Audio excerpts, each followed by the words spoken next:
Welcome to our latest weekly edition of Deep Dive featuring Hudson Institute, during the course of which we aim to deliberate all of the latest with regard to the current developments here in the Middle East, beyond this region, including, of course, the European, American, and also other inputs that may have a crucial factor to what we may ultimately face in this current challenging time. To deliberate the latest, let's now turn to Washington, D.C., where we're joined by my colleague, currently a senior fellow and director of the Center for Peace and Security in the Middle East at Hudson Institute, formerly a director or senior director for the MENA region, Middle East, North Africa at the National Security Council at the White House, no other than Dr. Michael Duran. It's good to see you, Mike.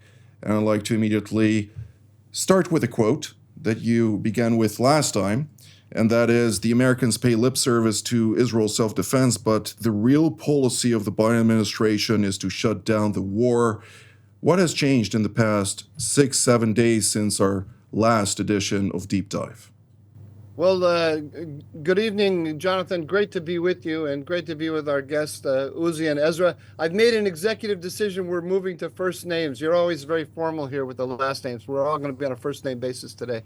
What has changed? So we're waiting for the promised attack that is probably going to be a coordinated attack from Iran, Hezbollah, and the Houthis, possibly also the Iran-backed militias in Syria and Iraq. Over the weekend, Secretary of State Blinken said that this attack could be coming as soon as today, probably by the end of the week, certainly. The Americans have moved significant assets into the region in support of their statement that they are there to defend Israel. But I think what I said last week still holds true largely, in that the American position is a bear hug. They are offering Israel defensive measures. They are offering to bring in CENTCOM's air defense system, and they are bringing in American assets that can help defend Israel from the drones, missiles, and ballistic missiles that Iran and its proxies are going to send. But at the same time, they're sending two very strong, I would say even harsh messages to the Israelis behind the scenes. One is, do not preempt, do not escalate. I guess actually three messages. Do not preempt, do not escalate, and also they want Netanyahu to accept the hostages for prisoners deal that they've been working on with Hamas, because that they believe that will bring the end of the war.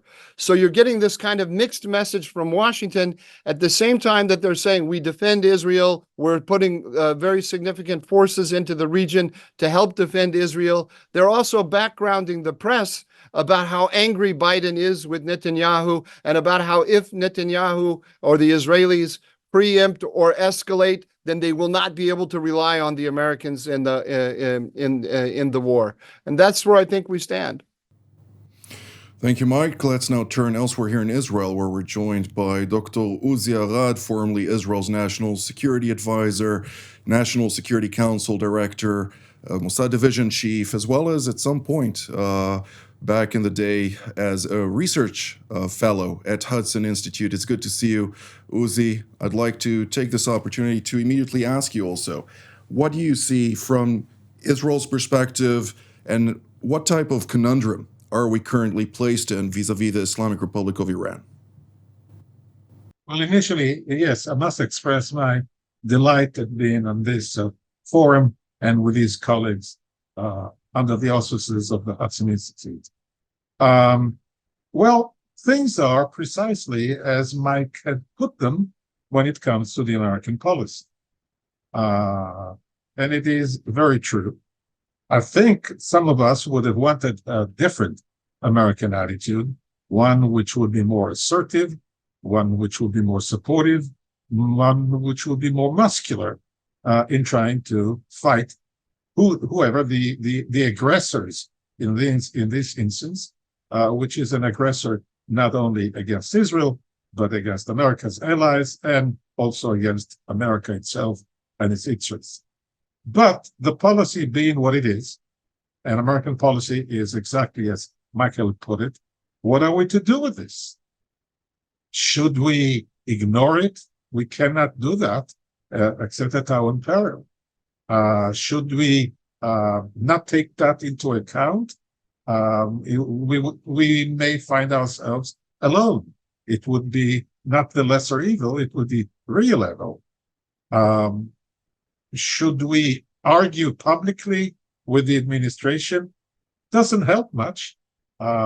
Should we even see how some of the American policy becomes convoluted by internal domestic American political considerations, not necessarily national American security considerations.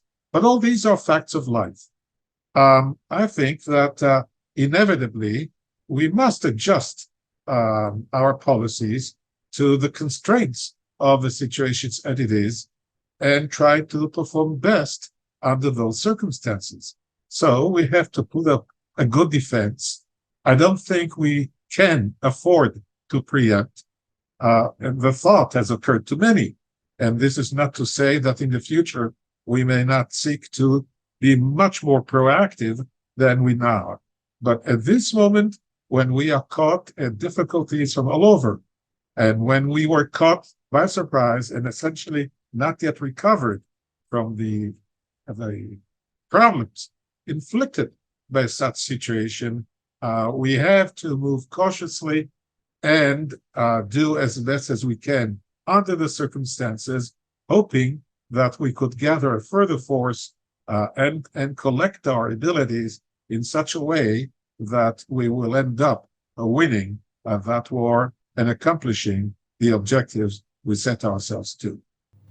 Thank you, Dr. Arad. Let's now turn back to Washington, D.C., where we're joined by yet another colleague, Mr. Ezra Cohen, formerly an Undersecretary of Defense for Intelligence, currently an adjunct fellow at Hudson Institute at the Center for Peace and Security in the Middle East. It's good to see you, Ezra. I'd like to ask you to map out for us the complexities vis-a-vis the Islamic Republic, since it is not just Iran proper that Israel is facing currently. We're talking also about Hezbollah in Lebanon, the various Shiite proxies in Syria, including the Zainibiyun brigades and the Fatimiyun brigades, which are just adjacent to the border with Jordan, threatening yet another U.S. ally. We're seeing Hashd al-Shaabi, or the Popular Mobilization Forces in Iraq, conducting its own affairs in facing both Israeli as well as predominantly U.S. interests in the region. And of course, not to forget the Yemeni Houthis, Ansar Allah, which are quite proactive in ratcheting up their attacks, not only against Israel, but maritime shipping in the Red Sea, Bab el-Mandeb, and other adjacent waterways. Yeah, I mean, a lot of this is all a symptom of the fact that the current administration in the United States has taken a worse than a hands-off approach. They've actually gone out of their way to alleviate pressure on Iran, which by extension alleviates pressure on its proxy groups. But really, I've heard the word surprise used a lot, and I think that really nobody should be surprised by any of this. And Israel certainly shouldn't have been surprised that the current administration is taking the position it did. This is the JCPOA team from 8 years ago that pushed the terrible deal. It wasn't just bad for the United States, it was bad for Israel. And, if I'm in Israel's shoes, I would have started increasing my domestic arms production right around the time of the JCPOA, because you just kind of know that it's headed in this direction, that you may need to act preemptively. I agree that there's no ability to act.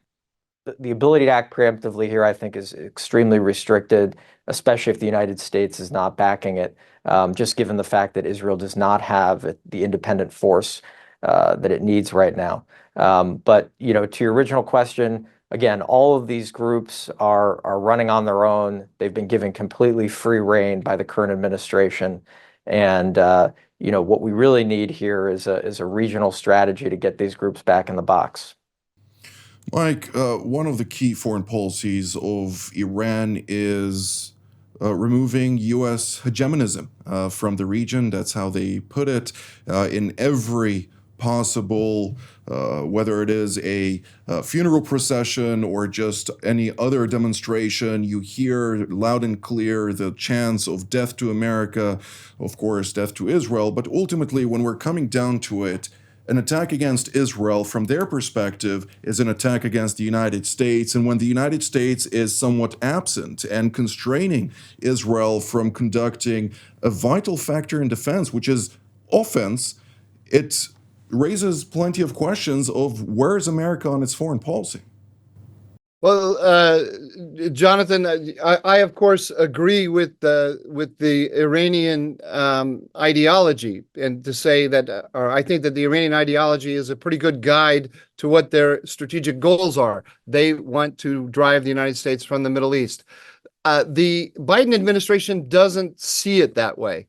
They're, of course, I mean, they're not unaware of the slogans and the chants, but they take a perspective that capabilities are intentions, and that the whatever fearsome rhetoric the Islamic Republic deploys, it doesn't actually have the capabilities to drive the United States from the Middle East. And it has a set of, and even if that is, its long-term aspiration, it has a set of very pragmatic interim goals that are much less damaging to the United States. And U.S. policy, if it works with those interim goals of the Islamic Republic, can find arrangements, accommodations, and so on that serve the interests of the United States and even to a certain degree of the Iranians. They believe that this is a very sophisticated, realpolitik way of looking at the world. They don't admit that this is how they see the world, but I know these people and I have talked to them. They also have an abiding hatred of Benjamin Netanyahu. I cannot emphasize this enough. It's to the point of being bizarre. But when you talk to senior officials in the Biden administration, they immediately move to Netanyahu and they see him as the biggest problem in the region. And if you just look at it from a pragmatic American political point of view, a Democratic Party political point of view, what do they want? They want a quiet Middle East between now and the presidential election in November. There are two ways to get a quiet Middle East in their minds. One is to threaten Iran significantly with American military force, or combined Israeli and American military force, and run the risk of a whole regional war. Or you can put pressure on this very bad man, as they see it, Benjamin Netanyahu, to accept the hostages for prisoners deal and the ceasefire in Gaza, and that will lead almost inevitably to a ceasefire in Lebanon and a ceasefire in Yemen, and so on. And then you get the quiet life you want in November.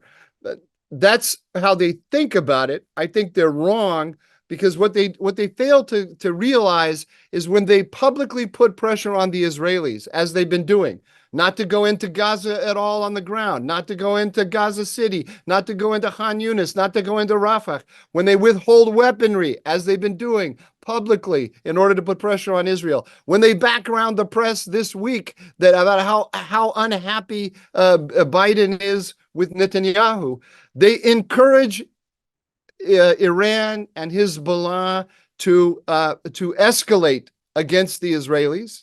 And when the Israelis see that, they realize that the Israelis, have to take aggressive actions against Iran and Hezbollah in order to keep their deterrence from being eroded by the American policy that seeks to constrain them. So by the very elemental rules of deterrence, the American policy, by putting pressure on Israel not to do anything and allowing Hezbollah and Iran to slap Israel around, it encourages escalation on the part of the Iranians and on the part of the Israelis, assuring that their policy, however logical it seems to them, to the Biden administration, it assures that they won't get what they want.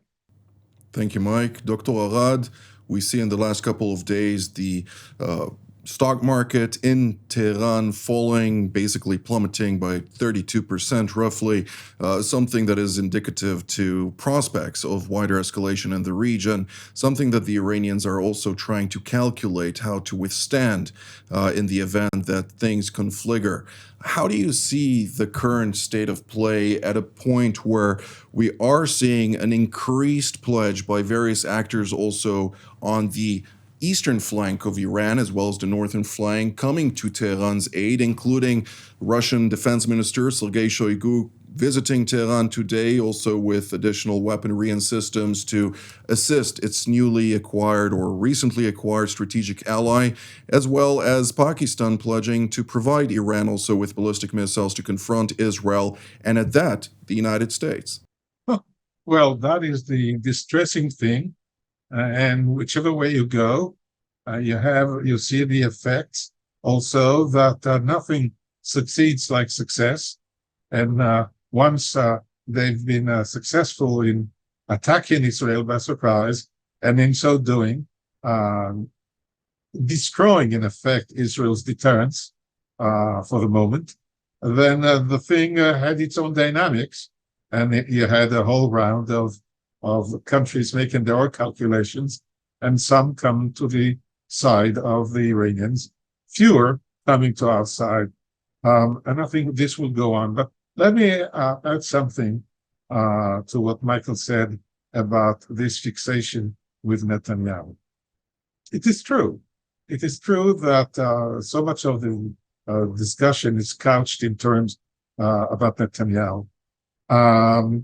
By the way, the same is also happening elsewhere. In spite of the world being what it is, and our expectation that nations will behave in certain ways, much of what comes from different capitals is very much colored by the unique personality standing of the specific leader at the head. Turkey is Erdogan, and Erdogan is his own calculation. Russia, we know who. And even in the West, leaders matter, and their idiosyncrasies matter very much. And so is the case with Israel. Now, the problem with Israel, and let me just explain the nature of the problem, the definition or the role mission of any Israeli prime minister, no matter who he or she are, is to have a good, credible working relationship with the President of the United States, whoever he or she are. That has been the rule. And in fact, that is also the history of our relations. Those who manage to have a good relationship in spite of different interests and those who fail so. Now, there is a problem with Netanyahu. He has successfully lost credibility with each American president he had to deal with. In fact, he has a problem with other world leaders. There is something in him that prevents him from fulfilling the obligation that he has in the capacity of being the prime minister. So that makes him a problem. It is not only the Biden administration who's got difficulties with him. Look at Trump. Trump, too, lost his patience here and there. Sometimes, perhaps, not because of Netanyahu's fault. But does it matter? The fact of the matter is that Bibi does not enjoy high credibility and does not enjoy good working relationship with the leaders of the world, and that's a deficiency of his leadership. So much for Netanyahu. This, by the way, contains the seeds of hope. And that is, if we ever have another prime minister, which is not what Netanyahu intends, but if we have such a case, odds are that that person might accomplish what should have been the fundamental requirements of his or her position. But for the time being, it's Netanyahu, and Netanyahu is the country's leader, and now he has to perform best under the circumstances. And I hope he does. Well, from my perspective, of course, there are different schools of thought here in Israel and elsewhere on this matter. But one thing that is important to highlight, and that is Israel is a national security interest of the United States as much as the United States is a strategic backbone to the state of Israel. And therefore, the negligence that may be portrayed, as you remarked, in Netanyahu's actions towards Biden are also should be characterized as such in the Biden team that is conducting, in my genuine opinion, a strategic negligence in the Middle East. And not only in the Middle East for that matter. And therefore, I'd like to ask Mr. Cohen, what can we expect Russia to take out of the current situation and the conduct of the current administration in Washington towards the Middle East and China, let alone considering the fact that Bab el-Mandeb is pretty much shut for freedom of navigation? What may we expect to see in potentially the Pacific once it decides, it meaning Beijing, of course, to conduct its own affairs in accordance with its proclaimed strategic interests? Well, Jonathan, first, I just want to comment on two things I just can't let go by. And Please do. The first is Bibi Netanyahu, for whatever you think of him, is extremely popular in the United States with the American people. And I think that's a very, very important thing to understand. He's well liked in the United States. He has an ability to connect with the American population in some ways even better than any American politician. So I think that's very important to understand. The second thing is that you mentioned in your past question, how is Iran's thinking regarding how they're going to survive this? And I think that that's a very, very important point, and I think that that might be the one bright spot in all of this. I actually do not think the Iranian regime believes this is the ideal timing for this type of escalation. First of all, they do not have a nuclear weapon yet. And therefore, if this escalates, it's possible that the regime's continuance could be under threat. And I think that's very important to understand. I think they would have much preferred to engage in this type of escalation once they had a nuclear weapon. To your question regarding how other world powers are viewing this, I think we really have to go back to the beginning of the Biden administration to understand that they have given every single signal possible to our adversaries that actually invites conflict. Let's start with the Chinese visit to Alaska, where they basically ran the tables on Blinken and Sullivan. Then we can go to how they withdrew from Ukraine in the spring of 2021, inviting the invasion the following year. All of these things add up. The continuing strikes from Houthis against American ships, all of these add up and send the strong message to our adversaries that this is their window to move. This is the window to move before Donald Trump potentially becomes president, when they will face much more resistance.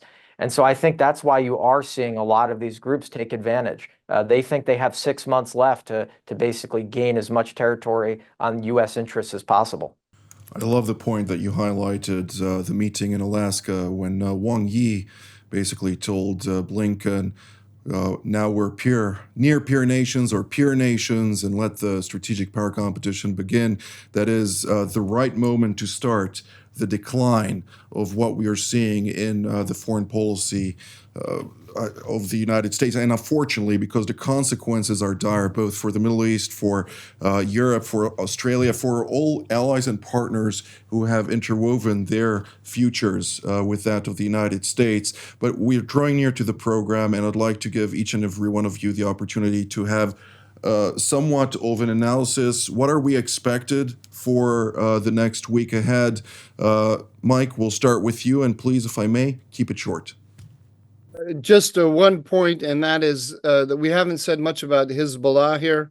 And that, I think, is really the most dangerous element in this equation, because Iran and Hezbollah are talking about a coordinated action against Israel. The amount of weaponry that Hezbollah has, and the short distance from Lebanon to Israel, means that if they hit Israel hard, the Israelis are going to have to defend themselves, and they're going to have to go in with a massive response very, very quickly. So the risk of escalating beyond anyone's ability to control, I think, is really most at play between Lebanon and Israel.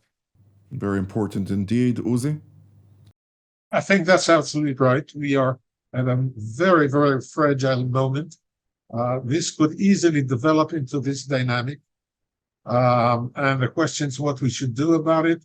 For the time being, as we are saying, we are prepared for all contingencies. But should it become necessary to strike hard, taking into account that it may develop even further, that contingency is also being prepared. Ezra? Well, I'd just say that, Israel carried out a fantastic strike in Yemen a couple of weeks ago, but it took a lot of effort to project force that far away. When you talk about an escalation that it could include the need for sustained strikes in Iran, Israel really will not be able to do that without the United States. And so I think that given this administration's policy, that's why they have to be much more considerate of where the U.S. is, and they really are not in a position to take a preemptive action. Indeed. Well, with all of that being said and done, with everybody I speak here in Israel, has a glimmer of hope that some miracle will occur and the Biden team will wake up. We won't sleep better at night thinking about that, but nonetheless, that hope exists. So until our next edition, I'd like to thank Dr. Mike Duran, Dr. Uzi Arad, and Mr. Ezra Cohen. And I'd like to thank all of you at home as well. Until our next edition, from here in Jerusalem, wishing you a good day. Bye.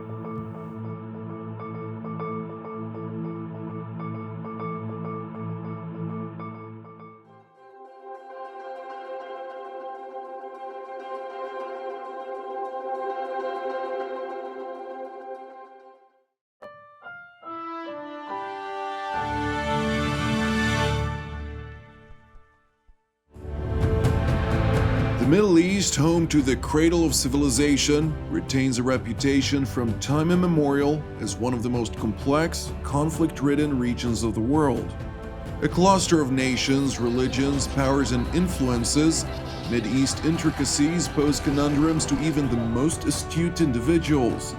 Bombarded daily, indeed every minute, by a barrage of information, some accurate, yet most of it less so, TV7 Israel invites you to watch and hear some of the most knowledgeable experts, most of whom partook in creating policies shaping this region today. Join us for Jerusalem Studio every Tuesdays and Fridays for content that truly matters.